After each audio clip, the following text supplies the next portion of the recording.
काय सांगितलं परत एकदा सांगा. धना काय? धना पावडर 100 ग्रॅम घ्या. खडी साखर 50 ग्रॅम घ्या. आणि दही 1 पावशेरभर घ्या. अर्धा किलो दही घ्या. अर्धा किलो दही घ्या. धना पावडर 100 घ्या आणि खडी साखर 50 ग्रॅम घ्या. ती टाकायची, एकत्र करायची, मिक्सर मध्ये बारीक करायचं आणि दह्यामध्ये दहीला पाजायचं. कोटा शांत होतो घ्यायचा. दही प्यायल्यावरनं बाहेर येते. सकाळी संध्याकाळी 1-2 वाजता पाजलं तरी होऊन जातं क्लिअर. घरगुती उपाय. त्यामुळे असं घरगुती शेकडो व्हिडिओ करायला गेलं तर लय दिवस लागतात. खरंच्या घरी मेन गाई चांगली असावी, योग्य किमतीची गाय असावी. त्या ट्रेनच्या मागे 4 लाख 5 लाख बोलू नका, फसू नका, वाटोळ होईल. शेतकऱ्याच्या घरी मेन एक दूध देणारी गाय असावी, 25 लिटर ते 35 लिटर पर्यंत गाय असावी. त्याच्या बरोबर 4 गोळ्या इकोटास, एनपीसीआर, ऑक्सिडेटर, हॅकलिन, मस्टडीजला चालणारी एखादं ट्यूब असेल, कुठल्या बी कंपनीची वापरा तुम्ही, व्हायटमिन असेल हे असावं आणि थर्मामीटर घरी असावं. छोटी गोष्ट गायच्या आजारपणाचे लक्षण आपल्याला समजून यावेत. त्या आजारी पडली तर एखादा गोठ्यात रावण मारून यावा. मागणं पूर्ण फिरले की समजते आपल्याला आज आजार आहे, उद्या आजार आहे किंवा काय. एखाद्याला समजत नसेल तरी मला फोन केला तर मी सांगून देईन. आणि गायची किंमत वास्तविक असावी. पुन्हा सांगतो, साधारण 1 लाखापासून फार मोठी रेंज म्हणाय नको, 1 लाखापासून 2 लाखापर्यंत गाय असावी. नमस्कार. रोज आपण विकास साळुंखे यांच्या नेहमी व्हिडिओ बनवत असतोय, परंतु आपण खरेदी विक्रीचे व्हिडिओ बनवत असतो. फायदा तोटा नफा या गोष्टी अनेक असतात त्यात. परंतु एक आता दूध व्यवसाय म्हटलं, तुकाराम मुंडे आल्यापासून दूध व्यवसायाला सुद्धा थोडीशी भरारी आलेली आहे आणि त्यांच्या माध्यमातून जरा लोकांच्यावरती निर्बंध लागू लागलेले आहेत किंवा शेतकरी कुठेतरी पुढे येऊ लागलेला आहे. तर शेतकऱ्याच्या फायद्याच्या दृष्टीनं समजा हे व्यापारीत परंतु भरपूर नॉलेज आहे. जवळपास 5 ते 6 हजार गायी आतापर्यंत तुम्ही विकल्या असतील. ज्यादा हा मी एक अंदाज सांगतो माझ्या समोरच्या 5 ते 6 हजार गायी विकल्या असतील. या गायी विकण्यातून भरपूर अनुभव आलेला असतो. गायीचं स्ट्रक्चर, गायीचं खानपान किंवा गायीच्या अनेक गोष्टी. आज आपल्या बरोबर विकास साळुंखे आहेत, आंबवडे, तालुका कोरेगाव, जिल्हा सातारा. आपण गायींचा व्हिडिओ तर घेत असतो, पण आज त्यांच्या माध्यमातून शेतकऱ्यांसाठी हा खास व्हिडिओ असणार आहे. त्यामुळे आपण व्हिडिओ शेवटपर्यंत बघायचा आहे. एवढंच तुम्हाला व्हिडिओच्या माध्यमातून नॉलेजेबल नॉलेज. नमस्ते विकास दादा. परिचय आपला आहे सर्वांना. काय सांगचाल लोकांना की मी तुमच्याकडे आलोय, मी शेतकरी म्हणून आलेलो आहे, शेतकऱ्यांची व्यथा घेऊन आलेलो आहे. शेतकऱ्यांसाठी काय सांगचाल की आता शेतकऱ्यांनी गाय खरेदी करताना काय बघावं, गायचं कसं बाकी मेंटेनन्स असेल किंवा वैरण किंवा सगळ्या गोष्टी कितपत लेवलच्या, किती पैशाला गायी खरेदी कराव्या, काय काय सांगताल लोकांना? अगदी अमोल दादा, ह्या दुनियामध्ये क्या बडा सबसे बडा तो भरोसा बडा. ह्या दुनियात सगळ्या गोष्टी भरोसा होते. पेन बी भरोसा चालतो, आपण पायलटचा भरोसा असतो का तो आपल्याला सुखरूप पोहोचवेल. आता बेस सुरुवातीला आता मी शेतकरी होतो, मी व्यापारी नाही आजच्या कंडिशन. तर मी काय घेताना काय बघीन, तर मी घेताना सगळ्यात पहिले काय बघीन, मी सगळ्यात पहिली गाय बघीन, नंतर किंमत बघीन. मला जर दूध धंद्याला जर जायचे वरती, म्हणजे मला असं वाटतं की मला इथून पुढे माझा आयुष्य घडवायचे दूध धंद्यामध्ये. बघा ह्याच्यामध्ये 2 गोष्टी येत्या. एक टेम्पररी बेसिस वरती काय घेणारे लोक असतात किंवा दर वाढला आली गाय घ्यायला, म्हणजे कसं थंडी लागायला लागली म्हणजे जाणारी माणसं आहेत. तसंच दर वाढला म्हणून गाय घेणारी माणसं आहेत. त्यांच्यासाठी हा ब्रीडिंगचा धंदा नाही, बिलकुल नाही. तर त्यांनी जे लोकल गाय घेतात, मला लोकलच्या किंवा इतर व्यापाऱ्यांशी मला काही बोलायचं नाही किंवा मला त्याची काही घेणं देणारी नाही. की समजा तुम्ही कमी ब्रीडची गाय घेतली, कमी टक्केवारीची गाय घेतली, तर ती काय करते की शेतकऱ्याचे 10-20 हजार रुपये वाचतात. मोठा फरक नसतो आम्हाला, 5-50 हजाराचा मे बी जादा तर फरक असतो गायीमध्ये. एखादी टॉपची असली तर 50 हजार जादा असते. आता त्याच्यामध्ये पण कोण कसा विकतो त्याच्यावरती सगळं मार्केट ठरलेलं असतं. तर शेतकऱ्यांना पहिलं आपली जमिनीवर पाय ठेवावं. कर्जाचे पैसे आल्यात, कोणाचं जमिनीचे पैसे आल्यात, कोण कर्ज काढतो, कोण सोना गहाण ठेवतो. तर आपल्याला भान राहावं की आपण काय करून पैसे कमावल्यात, ही सगळ्यात पहिलं. ते शेतकऱ्याला भान राहत नाही. शेतकरी बघितलं की हा चालते, हा यानं सांगितलं ते चालते. अरे राजानं 40 लिटर दूध काढायला, 50 लिटर दूध काढायला किंवा 30 लिटर दूध काढायला गाय सगळ्यात पहिली चांगली लागते. त्याच्यानंतर तुम्हाला असलेलं नॉलेज त्या लेवलचं लागतं. तर ती गायीचा आउटपुट तेवढं निघतो. आता समजा मी शेतकरी म्हणून गाय घ्यायला गेलो तर मी सरासरी बघणार की माझ्या व्यवस्थित किमतीमध्ये मला गाय भेटावी, चांगली भेटावी. एखादा चांगला व्यापारी असावा, जेणेकरून भरोसा व्यापार असावा की जेणेकरून आपल्याला तो सर्व्हिस चांगली देऊ शकेल. मुळातच शेतकऱ्यानं दुधासाठी घेणारी गाय सगळ्यात पहिलं बघावं तर ब्रीड घ्यायचं. सगळ्यात पहिली बघायची गोष्ट ब्रीड. गायीचा धंदा 3 गोष्टीवरती चालतो आम्हाला दादा: ब्रीड, फीड, मॅनेजमेंट. बरोबर. आता आपण ब्रीड देतोय, फर्स्ट दिसतंय तुम्हाला पाठीमागं. मॅनेजमेंट देतो. मॅनेजमेंट मध्ये काय काय येतं, तर मॅनेजमेंट मध्ये तुमचा दैनंदिन जीवनातला असला चारा, तो मुरघास असेल, ऊस असेल, हत्तीघास असेल, कडबा असेल, गवत असेल, कोणाची शाळेची वरण असेल. असं आम्हाला प्रत्येक माणूस मुरघास नाही घालू शकत. उदाहरणार्थ आपल्याला घ्या, की बोला हा मुरगास घाला, हे घाला, हे घाला, हे काय पाहिजे. अरे शेतकऱ्यांना आहे काय ते बघा ना. आज आपण कसं म्हणतो माझा चटणी भाकरीला पैलवान, अरे त्याने चटणी भाकरी करून ती तब्येत काढलीत ना. असं नाही की प्रत्येकाला मुरगास घालणं शक्य आहे. आम्हाला आहे काय शक्य. आज मुरगाची कॉस्टिंग 8 रुपये किलो आहे, 9 रुपये किलो आहे, तुमच्या भुसापुरते 15 रुपये किलो नाही. त्या प्रॅक्टिकल गोष्टी शक्य नाही, पण ज्या शक्य आहेत गोष्टी त्या आपण शेतकऱ्यांना दिलं पाहिजे. आता ब्रीड फीड मॅनेजमेंट. आता फीड मध्ये महत्वाचं म्हणजे चारा जो तुम्ही चांगला घालताय तो चांगल्या पद्धतीचा असावा. उदाहरणार्थ मका असावी. माणसं म्हणतात मका असते, पण मकामध्ये कुठलं बी नाही त्या बी महत्वाचं आहे. आलं का लक्षात. मग त्याच्यामध्ये मकाचं स्टार्चचं पर्सेंटेज असतं. आता ही पोटी पडली आम्हाला दादा कशी एकदम एकदम सुटसुडीत, ही लेंडासारखी बी नाही आणि ह्याच्यासारखी बी नाही. तर हिचा डिहायड्रेशन एकदम बॉडीला डिहायड्रेशन वगैरे नाही जिथलं इथं काय आहे. आता काय काय गायांचं मागं फवारा मारतात, विषात पाणी पाजलं असतं, ती काही नुसती दिसती, ऍक्च्युली आहे नाही ती जेवढी दाखवलेली असती ऍक्च्युली असते एवढी त्या सेन्स बनत नाही. तिथे एक शेतकरी वर्ग जरा थोडासा अट्रॅक्टिव्ह होतो की म्हणतो गाय पातळ दिसते नाही, जी गाय असते तशी दिसली पाहिजे. आज आपण शो चॅम्पियनच्या अमेरिकेत वगैरे पंजाबमध्ये गाय बघतो, आम्हाला ती गाय जाड असते का हो, किती सड पातळ मांडायची सेम. आता एवढी मोठी गाय तर रिप्स ओपन आहेत, म्हणजे बरकडाची ओपन आहेत.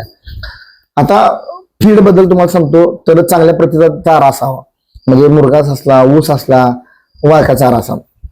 तुम्ही काय बी टाका, 70% ओलं जर टाकलं तर तुम्ही 30% वाळकट टाका. का आपण जर जेवणामध्ये नुसतं कालवून केलं तर चाललं का, आपल्याला भाकरी बी लागते बरोबर. तसं एवढी तर त्यांना दे. आता मन की चलो की आता माझा हवा इथं पाणी सगळं जिथलं इथं गायांना जिथल्या जागा सगळं देतो मी एक्स्ट्राचं पाणी लोड करत नाही किंवा काय करत नाही, ही माझं पद्धत. आता ह्याच्यामध्ये सीन काय आहे की जर आपण 40 लिटर गायचं दूध काढायचं बोलतोय तर गाईचं दूध काढण्यासाठी गायला किती लिटर पाणी प्यायला लागतं हे तुम्हाला माहिती आहे का आम्हाला. एक सरासरी 3 ते 5 लिटरच्या मध्ये जे पाणी प्यायला लागतं 3 ते 5 लिटरच्या मध्ये. तर 40 लिटर गायला दूध बनवायचे तर किती लिटर पाणी लागेल गायला, एक सरासरी अंदाज. आता एक कॅल्क्युलेशन मारू, एक सरासरी इनशॉर्ट पकडून चला की आपली 40 लिटरची गाय आहे दूध देण्यासाठी. 40 लिटर आपल्या घरी दूध काढायचे तर सरासरी 4 गुणिले 40 सरासरी 160 लिटर गायनं पाणी प्यायलं पाहिजे. अभाव 150च्या आजूबाजू पाणी प्यायलं पाहिजे 40 लिटर गायला. 30 लिटरची गाय तर 100+ पाणी प्यायलं. शेतकरी पाणी किती वेळा पाचतो गायला, एकदाच पाचतो किंवा 1 वेळा 2 वेळा. किती पिल 30 ते 60 लिटर. दुधाची अपेक्षा किती 30 लिटर. दूध कशापासून बनतं, पाण्यापासून. बेस काय आहे की पाणी प्यायला गेला वाका चारा लागतो. जर वाका चारा असेल तरच पाणी पिलं तरच दूध काढेल. दूध कुठं येईल आम्हाला.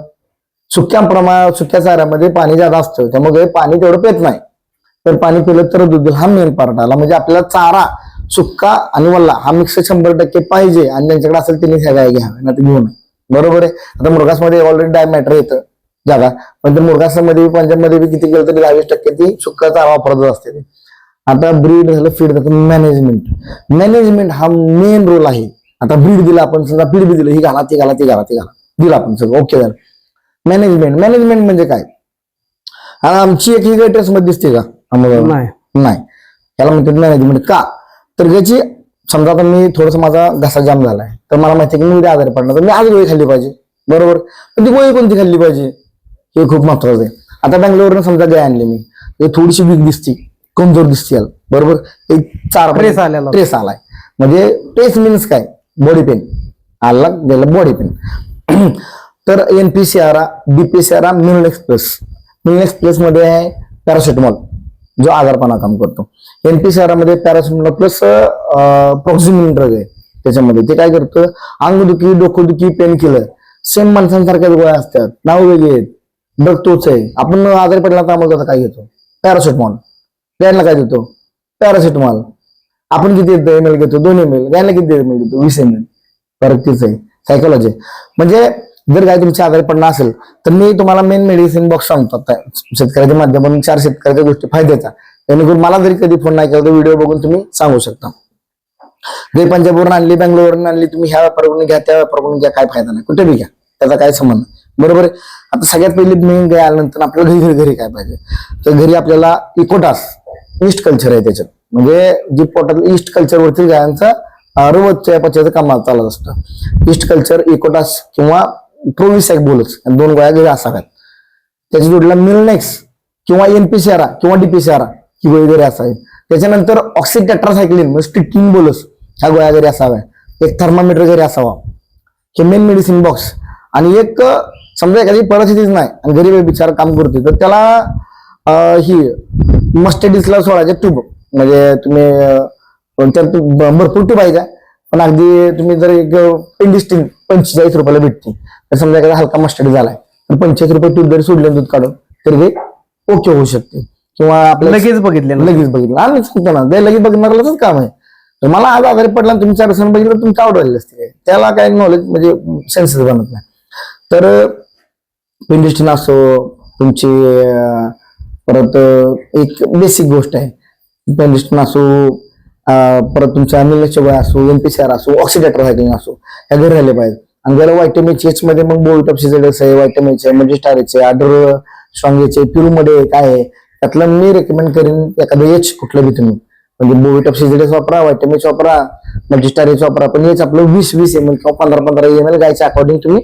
द्यायला द्या या मेन गोष्टी तुम्ही 3 गोष्टी घरी ठेवा त्याच्याच जोडले थर्मामीटर आता समजा काय वेळेस असं होतं की आम्हाला गाई तर हजारा चारा पाणी सगळं खात्याने गायचं एक्स्ट्रीम टेम्परेचर दाखवते म्हणजे ते कदाचित उद्या ऑफफीड मध्ये जाईल ऑफफीड म्हणजे काय चारा बंद करणे ऑफफीड मध्ये गेलं की सगळं पुढे चालू होते तर जर तशा कंडिशनमध्ये असेल ना गाई समजा एखादी गायची डिलिव्हरी झाली आणि गाई चार पाणी खाणं तर त्याला 2 इकोटॅक्शन 2 NPCR गोळ्या जर तुम्ही दिल्या इकोटाच 5 मिनिटं अगोदर NPCR 5 मिनिटं नंतर तर काही तुमची आजारी पडत नाही जी होणार प्रादुर्भाव आहे ती जागेवर येतात असं समजा ऐन टाइमला आपले डॉक्टर नाहीत अवेलेबल आणि माझे आजारी पडले तुम्ही शेतकरी काय करणार शेतकऱ्यांना पहिल्या सगळ्यात पहिल्या 2 इकोटाच्या गोळ्या कुटायच्या गायला 100 ml पाणी घ्यायचं त्यात थोडं पाजायच्या दुसरी गोष्ट NPCR आणि ऑक्सिटेट्रासायक्लिन एकत्र करायचं जगातला सगळ्यात बेस्ट ड्रग आहे माहित नसेल कोणाला अजून आपण सगळं ओपन करून देऊ बेस्ट ड्रग आहे NPCR ऑक्सिडेटरसाठी NPCRच्या 2 गोळ्या ऑक्सिजनच्या 4 गोळ्या एकत्र करायच्या फॉर्जन घ्यायला पाहिजे 105 वरून डायरेक्ट फिनिश टेम्परेचर फिनिश म्हणजे एखादी गोष्ट 5,000 रुपये खर्चाची असेल जर ती 5 रुपयात जर बढत असेल तर का नको आम्हाला शेतकऱ्याला नॉलेज नाही शेतकरी काय करतो मेन गायचा चारा बंद झाला की लक्षात आलं पाहिजे जीभ काढायचं खास खास बघायला जिभाला काटा आलं तर सगळ्यात पहिलं लक्षण जिभाला काटा येणं आजाऱ्या माणूस असला तर अंगावर काटा उभा राहतो बरोबर ना म्हणजे आजार पडत पहिलं लक्षण आहे ती जिभेला का तेल मीठ हळद चटणी असेल ती खास खास खास चोळायची नसले चोळत तर बाहेरच्या मेडिकल रुच्या मॅक्सिमम पावडर आणायची टाकायची चोळायची तेवढ्यानंच काही ओके होती ते नाही झालं तर तुम्हाला सांगितलं मी कोणाला 2 द्या NPCR 2 द्या ओके आणि त्याच्या पुढे नाही झालं तर NPCR ऑक्सी एकत्र करा द्या विषय संपला घ्यायचा ह्याच्या पुढे आजारीच पडत नाही त्याच्या पुढे जर आजारी पडत असले की तुमचं वारंवार टेम्परेचर दाखवते तर सगळ्यात पहिला डॉक्टरचा सल्ला घ्या आणि माझा सल्ला असा राहील की ब्लड एक्झामिनेशन करा घ्यायचं की गाईच्या रक्तामध्ये काय कमी आहे नंतर तुम्ही ट्रीटमेंट द्या मोका ट्रीटमेंट करू नका मी गायला झालाय निमोनिया आणि द्वितीय गोचर तापाचे औषध गायला झाला गोचर ताप आणि द्वितीय निमोनियाचे औषध त्या गोष्टी काही व्हॅल्यू ठरत नाही त्यामुळे शेतकऱ्यांना पिंटो काम केलं तर कमी खर्चात गाय त्याची बरी होऊ शकते आता झालं ब्रीड झालं फीड झालं मॅनेजमेंट झालं या जर 3 गोष्टी जर शेतकऱ्याला लक्षात आला तर माझं कसं झालंय मी गाय बघितली की मला उद्या आजारी पडणार नाही ती बी समजतात कारण गायची लक्षणं काही दाखवत असती किंवा गाय थोडीशी वीक आहे गायचे डोळे पाणी धरणं आहेत गायचं नाक पाणी धरणं आहे गायच्या नाकाला जर पाणी सुकलंय तर मग काय म्हणतो आपण की गाय उद्या आजारी पडणार आहे मग उद्या आजारी पडणार तुम्ही आज का औषध देत नाही तुमच्या घरी का नाहीत तुम्ही 1.5 लाख रुपयाची गाय घेता तुम्ही 50 रुपयाची औषध घरी नाही टाकू शकत 100 रुपये थर्मामीटर घरी नाहीत आज हकीकत आहे म्हणजे 100 रुपये थर्मामीटर शेतकऱ्यांच्या घरी आहे का नाही तुम्ही 1.5-2 लाख रुपयाची गाय घेता ढेंग्या मारताय तुम्ही 100 रुपये थर्मामीटर ठेवू शकत नाही थर्मामीटर सोडा थर्मामीटर कुठं लावायचा किती जणांना माहिती का विचारा थर्मामीटर लावतात कुठं गायच्या योनीमध्ये नाही गायचे शेण पडते त्या जागेत लावतात थर्मामीटर तिथं थर्मामीटर आणि गायला कधी गोळ्या द्यायच्या समजा जर तुमची नॉर्मली गाय खात नाही अमोल तर गाय इकोडाच NPCR कॉमन तुम्ही द्या पण जरा 103च्या पुढे टेम्परेचर ते NPCR ऑक्सिडेटरसायक्लिन एकत्र करून द्या ते आजारी पडणार नाही आता काय ह्याच्यानं बऱ्याच डॉक्टरांचं हे होतं कारण काय आहे की जर आजारी नाही पडलं तर हे कसं होणार आहे पण शेतकऱ्याच्या फायदेशीर ह्या गोष्टी मी काय करतो आम्हाला मी वेगळं काय करत नाही राजू मी काय आणतो व्यवस्थित बघतो हा गायचं मागणं मारला का नाही बाबा त्याचे शेण पत्ता का आलंय जर शेण पत्ता आल्यामध्ये डायजेस्टिव्ह सिस्टीम बिघडली 2 आपण गोळ्या देऊ शकतो रुकेर सॉरी लेक्झिन बोलस म्हणून गोळ्या आहेत ते बुन देऊ शकतो किंवा गाय गोळ्यांचं नाव भरपूर कंपनी पण ज्या आम्ही रेकमेंड करतो त्या गोळ्या आहेत तर दिलं तर 2 दिलं तर बरं होते त्या किंवा समजा जर आपल्याला ते जमलंच नाही एखादी शेण पातळ टाकते तर सोपा उपाय घरी दही असते आपलं खडी साखर असते धना पावडर असते कुटायचं आणि गेला मिक्सर मध्ये बारीक करून गेला 1 पावशेर दह्यात पाडलं तर कोटा गार होतो त्याच्यामुळे आपण थंडाई कशी पितो तसे ते धनानं कोटा थंड होतो कदाचित काय डायरेवरनं कमी येते मेन दूध कमी याची लक्षणं तीच असतात ना गायांची आता ह्याच्या पलीकडे आम्हाला सांगितलं परत एकदा सांगा धना काय धना पावडर 100 ग्रॅम घ्या खडी साखर 50 ग्रॅम घ्या आणि दही एक पावशेरभर घ्या, अर्धा किलो दही घ्या, अर्धा किलो दही घ्या, धना पावडर 100 घ्या आणि खडीसाखर 50 ग्रॅम घ्या. ती टाकायची, एकत्र करायची, मिक्सरमध्ये बारीक करायचं आणि दह्यामध्ये दहीला पाजायचं. कोटा शांत होतो घ्यायचा, दही पायऱ्यावरनं बाहेर येते. सकाळी संध्याकाळी 1-2 वाजता पाजलं तरी होऊन जायचं क्लिअर. घरगुती उपाय आहेत. आम्हाला असं घरगुती शेकडं व्हिडिओ करायला गेलं तर लय दिवस लागेल. एवढं म्हणजे आता ह्या गाय विकून नॉलेज आले. आता विकण्याचा प्रश्न प्रत्येकाचा आहे, बाबा कोण कसं कामाला समजून घेते. मी आजपर्यंत जेवढी शेतकऱ्यासमोर घेते तेवढी माझ्या रिपीट राहायची. हा 10-20% चुका माझ्याकडून झाल्यात, मी मान्य करतो, नाही असं नाही. पण 100% ह्या जगात कोणच नाही म्हणला, मी कोण आहे त्यात. मी एक दिग्गज देण्याचं काम करतो. हा जर माझ्याकडून बाबा एखादा तुम्हाला शब्द दिला आणि तो नाही पाळला तर तुम्ही बोला ना. आणि एवढं होत राहणार. व्यापारा म्हटल्यानंतर काही 4 गोष्टी चुकतात, 4 गोष्टी येतात. प्रत्येकाच्या पोटात मी पण जाऊन फिरून येऊ शकत नाही, प्रत्येकाच्या साडात मी पण जाऊन फिरू शकत नाही. थोडंफार इकडे होत राहतं. त्यात आपण पुढच्याला समजून कसं घेतो याच्यावरती मेन पण नाही तर सांगायचं पर्पज आहे की शेतकऱ्यांना लाखापासून 2.5 लाखाच्या वर दूध धंद्यासाठी काही मला असं वाटत नाही योग्य आहे, माझं म्हणणं. शेवटी त्याचा प्रश्न आहे, बरोबर आहे. आणि दूध शेतकऱ्याच्या घरी कुठली गाय असावी, कमीत कमी 25 लिटर पासून 40 लिटर पर्यंत काही शेतकऱ्याच्या वरची असावी. 40 लिटरच्या वरच्या गायांचं लय नखरं असतात. तुम्ही ऑन क्लिअर सांगतोय. नखरं म्हणजे तुम्हाला ती सांभाळत नाही, तिला तुम्हाला सांभाळायला लागतं. त्यामुळे गाय आपण घेतली असते की तिनं दूध द्यावं आपल्याला पैसे कमावं. पण त्या मोठ्या गायांमध्ये असं होतं की आपल्याला तिला खर्च करत बसायला लागतो. तर ती गाय काय मग तुमच्या काय कामाची. आता हे मस्त कॉम्पिटिशनला चालले, उद्या कितीला विकतात त्याचा विषय नाही. रेट हा चॉईस रेट आहे. 5ची बाई 10ची बाई, कोण 15 बी सांगतं, कोण 2 बी सांगतं, कोण 2.5 बी सांगतं, कोण 4 बी सांगतं. चॉईस रेट आहे. पण शेतकऱ्याला काय पाहिजे ना, काय घेतलं पाहिजे. आता तुम्ही सांगा की मी शेतकऱ्याला एक व्यापारी म्हणून काय दिलं पाहिजे, किंवा एक थर्ड पर्सन म्हणून शेतकऱ्याला आपण काय समजून घेतलं पाहिजे. आज बघा आपण बऱ्यापैकी तुम्ही गाय विकताय, विश्वासावर शेतकरी येत असतात. आज मार्केटमध्ये बघितलं, मार्केटमध्ये बी व्यापारी आहेत, तुम्ही पण व्यापारी आहे. तुमच्यात आणि त्यांच्यात काय वेगळा फरक आहे थोडा सांगा. आता तुम्हाला बघण्यात असं काय वाटतं आम्हाला, त्यांच्यात माझ्यात काय फरक आहे जी तुम्हाला डोळ्याने दिसते ते. आता थोडक्यात आता आम्ही बघायचं म्हटलं तर माणूस तुम्ही तुमच्या स्वतःच्या घरी शेतकरी गाय खरेदी करा येतोय, एक तो सगळ्यात मोठा विश्वास असतो, गॅरंटी असते थोडक्यात. म्हणजे बरोबर की आज माणूस घरा शेजारी आणतोय, बाजारात म्हटलं तर व्यापारी कुठल्या गावचा काय किंवा अनेक लाख लढवडे बाजारात असता. पण इथं विश्वास दिला जातोय. आणि तुम्ही म्हटल्याप्रमाणे की रिपिटेशन, बऱ्यापैकी शेतकरी रिपिटेशन, आपण व्हिडिओ बाहेर बनवाय पण जातो, रिपीट शेतकरी भेटतायत. तो एक शेतकरी कोणाला भेटतो आम्हाला, काम प्रामाणिक असेल त्याचं 100%. एखादा आपण वारंवार प्रोडक्ट विकला जातो, कोणाकडे विकला जातो जो बाबा खरोखर लॉयल आहे. आता कसं होतं, फोटो व्हिडिओ बघून बरेच शेतकरी नवीन पोरधंदा चालू करते, ती कुठेतरी फसली जाते. त्यांना फसून नाही म्हणून सांगायचा प्रयत्न की राजानो पैसे फार कष्टाने येतात, एवढं सोपं नाही. म्हणजे आता पर्पज सगळ्यांचा सेमच आहे. तुम्ही व्हिडिओ फोटो बनवताय, तुम्ही चॅनल चालवताय, बेल फळवताय, आपण काय 2 पैसे आपल्या कुठे द्या, आपल्या घरात उदाहरण व्हावा. शेतकरी गाय कशासाठी घेतो, दूध काढून पैसे कमवा. व्यापारी गाय कशासाठी विकतो, दूध गाय विकून पैसे कमवा. सगळ्यांचा मेन हिशोब आहे की पैसेच कमावणं. पण त्याला एक मर्यादा असते प्रत्येक गोष्टी. त्या मर्यादेनंतर तुम्ही चालला ना तर सगळ्या गोष्टी सरळ आणि रितसर होतात.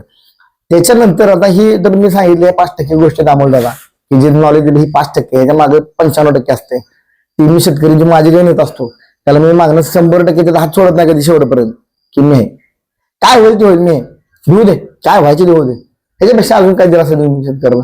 मी शेतकऱ्याच्या घरी दूध काढायला जाऊ शकत नाही म्हणतो. हा एखादी गायला दूधच नाही दिलं त्याला मी आहे म्हणतो ना, पण तुमच्या चुकामुळे मला मोगायला लागू ना, एवढं तुम्ही सहज व्हा.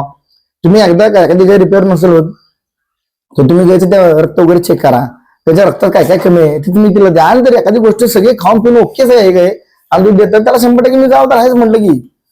पण मास्टिडच झाला, आजारी पडली, ह्याला कोण जबाबदार आम्हाला, त्या गोष्टीला कोण जबाबदार. उद्या तुम्ही काल बैल घेतला म्हणजे जाऊन आजारी पडला, जबाबदार कोण, त्याला शेतकरी जबाबदार राहतो. फक्त शेतकरी लक्षणं वागता आले पाहिजे. लक्षणे मी सांगितलं की बाबा कसं कसं असते, तुम्ही त्या गोष्टी दिल्या तर 100% तुम्हाला मेंटेनन्स येणारच नाही. हो कशासाठी मेंटेनन्स, फक्त गाईला दूध काढण्यापुरतं गोट्यात नाही शेतकऱ्यांनी गेलं पाहिजे. दिवसभरचं नाही म्हणलं 2 राऊंड मारा, 2 राऊंड असं मारायचं ना की बाबा कुठले गायनं खाल्लंय, कुठले गायनं काय, कुठले गाय शेण पाहतंय, कुठले गाय दिसते, कुठले गाय, एका मिनिटात काय आलं पाहिजे. आता आमचं काय झालं, कंटिन्यू गाय बघून स्वतः मालकानं थोडं राबलं पाहिजे. 100% मी म्हणतो काय काय मालका असेल की 15 दिवस गोट्यात जात नाही, कसं म्हणजे काय काय. आणि हो एक महत्वाचं बोलतो बोलायचं आहे ना, ज्या लोकांना असं वाटतं गाय घेतली आणि गाय येईल 4 दिवसात दूध द्यावं, त्यांच्यासाठी अंदाज नाही बनला बाबा. नो गायच्या युट्रोजचे शूज म्हणजे वाराची पिशवी असते ना आम्हाला तिची शूज 21 दिवस कमी होत नाही, तर गाय 21 दिवस दूध वाढवत नाही.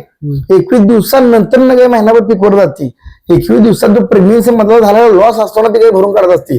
म्हणजे समजा आता वेल्या वेल्या तुम्ही आता हिचं तुम्ही सांगितलं 40 लिटर दूध, तर ती वेल्या वेल्या 40 लिटर दूध देऊ शकते. महिन्यानंतर जाती हा. दुधावर. कोण म्हटलं वेळेनंतर जाते? बोलताना तर मूर्ख आहे एकदम. अनेक पागल बनवतो. लोकांचा रिटर्न फोन येत असेल की बाबा एवढी गाय दूध देत नाही, म्हणजे आज त्यासाठी सांगतो मी की कसं होतं, आम्हाला एक सिंपल फंडा, एक सिंपल लॉजिक मध्ये आपण समजू.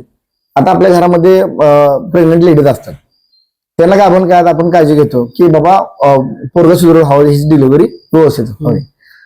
तर आपण त्यांना जडांना डिलिव्हरी झाल्यानंतर त्यांना आपण जडांना देतो का? नाही देत. का देत नाही? पचन क्रिया वगैरे सगळ्या गोष्टी आई आणि गाय वेगळी आहे का? एकच आहे. मग तुम्ही का देता जडांना? गाय वेली की दुसऱ्याची खोराक. गाय ऑफिड मध्ये झाला तर काय होईल? तुम्ही कच्च्या पोटात जर एवढा ताण दिला तर गाय खराब होईल का नाही? बरोबर. मग ही चुकूनाची. मी वारंवार जितून माझा घसा दुखतो आम्हाला, वारंवार जितून सांगतो राजांनो, अरे 10 दिवस तुम्ही ट्रान्झॅक्शन वरती घ्या ऍज इट इज फॉर, आणि गाय डिलिव्हरी झाल्यानंतर अजून थोडी कमी करा. तिथं 3 किलो 1 किलोच करा, पण दुधाची गोळी पण बिलकुल वापरू नका. दुधाची गोळी पण वापरली की काय होतं, त्याचा पीएच डिस्टर्ब होतो. थोडक्यात पीएच म्हणजे काय असं समजवतो. आपण बाहेर गेल्यानंतर बिस्लरीचं पाणी का पितो आम्हाला, आपल्या बॉडीला सूट करत व्हॅल्यू म्हणजे पीएच डिस्टर्ब होता आपला. तर त्याचा पीएच बिघडलं, निगेटिव्ह एनर्जी मध्ये जाते. निगेटिव्ह एनर्जी म्हणजे ऑफ गेले की परत मस्टडी विस्टडी होतात. कशासाठी करता तुम्ही धंदा? तुम्हाला असं वाटतं का आज खोराक टाकला की किती तरी शेतकरी की 4थ्या 5व्या दिवशी पूर्ण खोराक टाकते आणि दुधाच्या अपेक्षा यांच्याकडून करायची का यांनी? म्हणजे समाजाची पण एक रूल आहे आम्हाला, त्या रूल प्रमाणे चाललं तरच काही तुम्हाला दूध देणार आहे. डॉक्टरने सांगितलं गोळ्या नाही खाल्ल्याने तुम्ही बरं व्हाल कसं? व्हाल का तुम्ही? नाही होणार. एक प्रत्येक गोष्ट नियम असतो, त्या नियमाप्रमाणे चाललं पाहिजे. उदाहरणार्थ गेला कच्च्या पोटा कधी ताण नाही द्यायचा. जाऊ दे ना 10-15 दिवस, काय अडचण आहे. तिची प्रेग्नेन्सी मधला झालेलं कव्हर झाली पाहिजे. कवर. आता विचार कर ना, गायचा ब्लड एवढं लॉस झाला असतं, वासरू बाहेर पडला असतं, वाढ धारसक पडला असतं, गाय वीक झाली असती, तिला रिकवर करायची नाही, दूध पाहिजे. हा, जी ब्रीडर लोक आहेत ज्यांना माहिती आहे, प्रॉपर नॉलेज आहे, त्यांच्या गाय कशा 40 लिटर दूध देते, त्यांच्याच देते, बाकीच्यांचं का देत नाहीत? कारण की ती प्रॉपर वे मध्ये चालतं. गाडी ऍव्हरेज कधी त्यामुळे जेव्हा ती व्यवस्थित चालली जाते तेव्हाच. तुम्ही कशी बिरा काढली तरी ऍव्हरेज देईल का गाडी? नाही देणार. सिंपल फंड आहे. आणि मेन तुम्हाला सांगतो की ह्याच्यामध्ये काय झालं की जसं मी बोललो की मेन चालवणारी गाडी चांगली असावी, नंतर रायडर कामाचा. म्हणजे गाय मेन दूध देणारी गाय असावी, नंतर तो मालक कामाचा. गाय चांगली असेल तुमची तर संबंध नाही. आज विकासासाठी तर कोणीही काही बोलतो, माझे असे माझे तसे. तुम्हाला मी सगळ्या गायांचा आम्हाला दाखवलंय की काय आहे ते. पण शेतकऱ्याला सरासरी जगवणारी गाय बाबा, माझं तर स्पष्ट म्हणणं असेल 25 ते 35 लिटरच्या मधली गाय असावी बाबा. माझं स्पष्ट म्हणणं असेल. ऍव्हरेज रेशो तोच बसतो आम्हाला. कोणी मी सांगा मला की माझी गाय 40 लिटर वर्षभर झाली, शक्य आहे का? हे शेतकऱ्यांना जगवायचे गाय आपलं प्रामाणिक मी सांगतोय की एक व्यापार सोडून 25 लिटर पासून फार फार तर 40 लिटर पर्यंत शेतकऱ्याला गाय पाहिजे. ते 50-50 या काय कामाच्या नाही गोष्टी, काय गरज आहे कष्ट करा धंदा आहे. तुम्हाला काय वाटतं आम्हाला ह्याच्यात? बरोबर आहे. उगा आपलं मतलब नाही ते माझं अफाट पैसे द्यायचं. आता हे शोक आहे, ज्याला शोक करायचं करेल, ज्याला धंदा करायचा त्यासाठी हे नाही गे. ज्याला धंदा करायचा त्यासाठी 1.5 लाखाचे, 2.25 लाखाचे, 2 लाखाचे, 1.25 लाखाचे दोन धंदा. काही वेळेस असं होतं आम्हाला लाख रुपयात बी भेटची फॅसिलिटी करणार, मग ती का सोडायची शेतकऱ्यांना? घेतली पाहिजे. चल माझ्याकडे नाही भेटत नसेल दुसऱ्याकडे घेतली, काय फरक पडतो शेतकऱ्याला? काही लोकांच्याकडे समजा माझं सोडून माझ्याकडे 1.5 लाख रुपये आले, आणि माझ्यासारखीच जर एखाद्या शेतकऱ्याकडे लाख रुपयाला भेटतो तर काय घेऊन आहे? 100% त्यांना ते घ्यावी शेतकऱ्यांना. अडचण काय? तर माझी गाय तर 1.5 लाखाला भेटते, 30 लिटर दूध देणार आहे, आणि शेतकऱ्याची गाय तर लाख रुपयाला भेटते 30 लिटर दूध, 100% घ्यावी त्यांना. म्हणजे मी सांगतो स्पष्ट, शेतकऱ्यांनी 100% घ्यावी, काय फरक नाही पडत. शेतकऱ्यांना त्याचं घर कुठल्या बाजूने सेफ राहते हे बघितलं पाहिजे. बाकी अजून काय सांगणार आम्हाला? नक्कीच. आणि दूध व्यवसाय तसा बघितला तर मग तुम्ही म्हणताय त्या रेंजच्या गायी घेतल्या तर परवडतोय. 100% परवडतोय. साधारणतः 25 लिटर ते 35 लिटर पर्यंत आपल्या घरी दूध देणार गाय असावी, एवढी अपेक्षा आहे. हा, कदाचित 40 बी चालतं, पण 40 लिटर नवीन चालू करणाऱ्या शेतकऱ्यांसाठी काय सांगताल? आता नवीन काय, आता बघा हा व्हिडिओ बघितला, अनेक शेतकरी येतात, ह्या गायी मोठमोठे बघते, त्याला 50 लिटर 55 लिटर, पण त्या बसची त्यांची गोष्ट नसती, सांभाळ नसतं, अनुभव नसतो. नवीन जो समजा आता माझ्यासारखा शेतकरी आलाय, नवीन 2 मी गायी घेतल्या बाबा 30 लिटरच्या रेंजच्या, तर मी त्या गायी कशा सांभाळाव्या थोडक्यात सांगा. म्हणजे सगळ्यांसाठी हा व्हिडिओ असणार. ब्रीड, फीड मॅनेजमेंट, 3 गोष्टी. ब्रीड महत्वाचं, तुम्ही जी गाय घेता, ज्या प्रॉब्लेम घेता ती गाय चांगली असावी. म्हणजे तुम्हाला जे वर्णन केलं, बांधा सरळ बिरं सगळं त्या बघू किती असावं. तुमच्या फीड मध्ये चारा चांगल्या क्वालिटीचा असावा. मुरगाचा असला तर मुरगाचा असावा, मका असावी चांगल्या क्वालिटीचा, आणि सुका चारा असावा. 3 गोष्टी. आणि त्याची चौथी गोष्ट, तिसरी गोष्ट अशी आहे की मॅनेजमेंट. तुम्हाला आजारपणाचे लक्षणं समजली पाहिजे. मग तुमच्या घरी इकोडाच्या, MP4, ऑक्सिडेटर सायकलच्या गोळ्या पाहिजेत, थर्मामीटर घरी पाहिजे, व्हिटॅमिनचे वगैरे घरी पाहिजे. मेन इमर्जन्सी मेडिकल किट आपल्या घरी पाहिजे, जसं की आपण बी घरी ठेवतो आपल्या घरी, तसं गायांसाठी एक मेडिकल किट असावं. याच्यापेक्षा काय वाटत नाही, गरजेचं आहे. आणि जर कोणाला जर फार लय गरज असेल किंवा असं वाटतंय की बाबा तकलीफ आहे, त्याला मला फोन करा, मी त्याला सांगत जाईन की बाबा असं आहे तसं आहे. 3 जणांना तर मी सांगतो आम्हाला मेन तीन गोष्टी आणि जमिनी पाय ठेवून घ्यायला शिकावं सगळ्यात महत्वाचं. जे नवीन धंदा करतात त्यांनी 30, 35, 40 बी नाही आपलं 25, 30च्या मधली काही घ्यावी जेणेकरून त्यांना बी अनुभव येईल. किंवा मे बी 25 पासून 35 लिटर पर्यंत 40 लिटरच्या त्यांनी नादाला लागू नाही. कारण की 40 लिटरचा नाद हा बेकार आहे, 45 लिटरचा नाद अति बेकार आहे आणि 50 लिटरचा नाद बरबाद करणार आहे. त्याच्यापेक्षा आम्हाला मी सगळे जर ओपन करून बसलो तर काय होणार आहे. कॉम्पिटिशनच्या नादात गरज आहेत 50-50 लाख 70-70 लाख रुपये माणसं डब्यात गेले. तिथं दूध देणार काही जागा पातळी तर कमी दूध देते, काय करायचं. पाणी बदल तरी आज बेंगलोरची काही माणसाच्या घरी आपण करडे तिथे एवढं दूध देईल. माणसाला मी समजा जाणून घेतलं पाहिजे एवढं सोपा आहे का विषय. आणि त्यांना असं वाटतं की बाबा इथं महाग दूध पडते, तुम्ही एकदा बेंगलोर फिरून यावं आणि अपेक्षा ठिकाण चाललाय माझ्यापेक्षा 10,000 रुपये कमी आणून दाखवावे ओपन रेट मध्ये. आणि मग मला सांगायचं विकास पैसे चांगले आणले कमी पैसे आणले मग मानला आपण किंवा ती आणली. मी किती खातो किती नाही माझ्या जीवाला माहिती आहे. कसं एक शेतकऱ्याला लाखाला 2 लाखाला दिलं तर असं वाटतं लाखालाच पाहिजे, लाखाला दिलं तर 50ला पाहिजे. काय लोकांना एवढं अल्टिमेट सहकार्य करून बी असं वाटतं कमीच आहे, त्यांच्यासाठी आमचं नाही बाबा कुठे भेटेल तिथे घ्या. शेवटी काय मी तर काही तुमच्या घरी धारा काढायला शकत नाही. माझं सांगायचं काम आहे, सल्ला काम आहे. एखादी आजारी पडत असली तर तिला रिपेअर करून देईन, एखादी काही दूध कमी देत असली बदलून देईन. ह्याच्यापेक्षा मी काय करू शकतो व्यापारी म्हणून आम्हाला माझ्याकडून तुम्ही काय अपेक्षा ठेवणार आहे. समजा तुम्ही काही घेणार तर तुम्हाला सगळ्या गोष्टी देतोच मी, याच्या पलीकडे आपण तरी काय जाणार. तुम्हाला बेंगलोर मधनं काय देता आम्हाला तुम्हाला माहिती आहे. इथंच बघ माहिती ते काय घेणार तिकडे जाऊन मूर्ती आहे का धरती का काय त्यांना घेणार पडलं. आपण महाराष्ट्रात खोटं खोटं बोलून काही विकायचं नाही, तिथलं इथं रिक्षा काम करायचं म्हणून आपण करतो. महत्वाचा सगळा व्हिडिओ झाला, शेतकऱ्यांना समाधान बी झालं असेल. पण काय तुम्ही एका मिनिटात सांगू शकता की शेतकऱ्याच्या घरी काय असावं आणि ती गाय कशी सांभाळली जावी. शेतकऱ्याच्या घरी मेन गाय चांगली असावी, योग्य किमतीची गाय असावी. त्या ट्रेनच्या मागे 4 लाख 5 लाख बोलू नका, फसू नका, वाटोळ होईल. शेतकऱ्याच्या घरी मेन एक दूध देणारी गाय असावी, 25 लिटर ते 35 लिटर पर्यंत गाय असावी. त्याच्या बरोबर 4 गोळ्या इकोटास NPCR ऑक्सिडेटर हॅकलिन मस्टडीजला चालणारी एखादी ट्यूब असेल कुठल्या बी कंपनीची वापरा तुम्ही, व्हायटमिन असेल हे असावं आणि थर्मामीटर घरी असावं. छोटी गोष्ट गायच्या आजारपणाचे लक्षण आपल्याला समजून यावेत. त्या आजारी पडली तरी एखादा गोठ्यातून राऊंड मारून यावा, मागणं पूर्ण फिरले की समजते आपल्याला आज आजार आहे उद्या आजार आहे किंवा काय. एखाद्याला समजत नसेल तरी मला फोन केला तर मी सांगून देईन. आणि गायची किंमत वास्तविक असावी. पुन्हा सांगतो साधारण 1 लाखापासून फार मोठी रेंज म्हणाय नको, 1 लाखापासून 2 लाखापर्यंत गाय असावी. आणि जर 2.5 लाख लिटर मध्ये साधारणतः 20 लिटर पासून 20 लिटर माझा कन्सेप्टच नाही, 25 लिटर पासून ते 35 लिटर पर्यंतची गाय शेतकऱ्याची दारे असावी. आणि ती गाय 100% 1 लाख ते 2 लाखाच्या मध्ये भेटते. हा जर ब्रीडिंग पप्पाचा खेळ आला तर थोड्याशा गायवर जातात, तेवढाच विषय.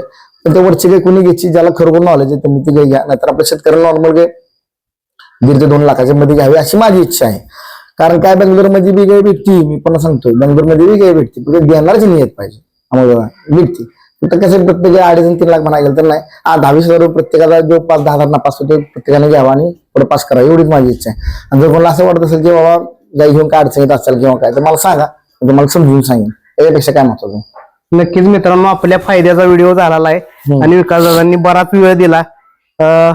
गाय व्यापार आणि या व्हिडिओच्या माध्यमातून त्यांना काय पैसे मोठे मिळणार नाहीत किंवा मला बी मिळणार नाहीत, परंतु सर्वसामान्य शेतकऱ्यांसाठी हा शेतकरी फसून आम्हाला दादा स्वतः विकास फसला किती ठिकाणी. मला किती दर आम्ही चालला म्हणून सगळ्यांना मी सगळ्यांची आता काय नाव घेत नाही मी, मला हॅरेसमेंट होते काय वेळेस. मी किती मला काढायला ना मी जाऊ धंदा करायचा ना, प्रत्येक गाय अशी तशी वास्तविक आहेच नाही. काय तुम्ही काय दिलं शेतकऱ्याला, काय पोगादार टाकता रे, एवढं देतो तेवढं देतो, तुमची द्यायची लायकी ना कशाला. म्हणजे तुम्ही दूध धंदा करत, मी दूध धंदा 15 वर्ष केला त्यामुळे उगत नाही अनुभवाला मला आणि कोणी सांगायचं नाही मला दूध देते नाही होत. आता मी कसं बोलत नाही काही गोष्टी. तुम्ही पण आता तुमच्या दावणीला माझ्यामध्ये 4-5 गाय तरी 4-5 गाय ठेवल्या की घेऊन जाते ती, कुठनं ठेवणार आहे अमोल्याला. जो दूध काढलं की घेऊन जातो काही ठेवायची गोष्ट, त्याला मग गोटा सेपरेट बांधायला लागेल. मला तिकडे कोणाची एंट्री नाही. मी सांगते ना मला माझ्याबद्दल जे झालं की नाही म्हणून मी व्यापार चालू केला. होतं बोलणारी 100 पडले ती फेकावर नुसती, मला डोकं फिरतं आम्हाला काय जाऊ द्या, माझ्या मनातली गोष्टी बाहेर येतात. जाऊ दे मोठ्या शेतकऱ्यांना एवढं सांगेन बाबा लाखापासून 2-2.5 लाखापर्यंत येतं गाय घ्या, ते पुढचे गाय तुम्ही घेऊ नका दूध धंद्यासाठी. ब्रीड शोक मानव गेला तर 10 लाखाची बी घ्या, प्रत्येकाचा प्रश्न आहेत. कोणी कुठे पैसे उडवायचे प्रत्येकाचा प्रश्न, आपण काय सांगणार. नक्कीच मित्रांनो, जास्तीत जास्त व्हिडिओ शेअर करा, सर्व शेतकरी मित्रांपर्यंत पोहोचावा हीच विनंती. धन्यवाद. धन्यवाद आम्हाला.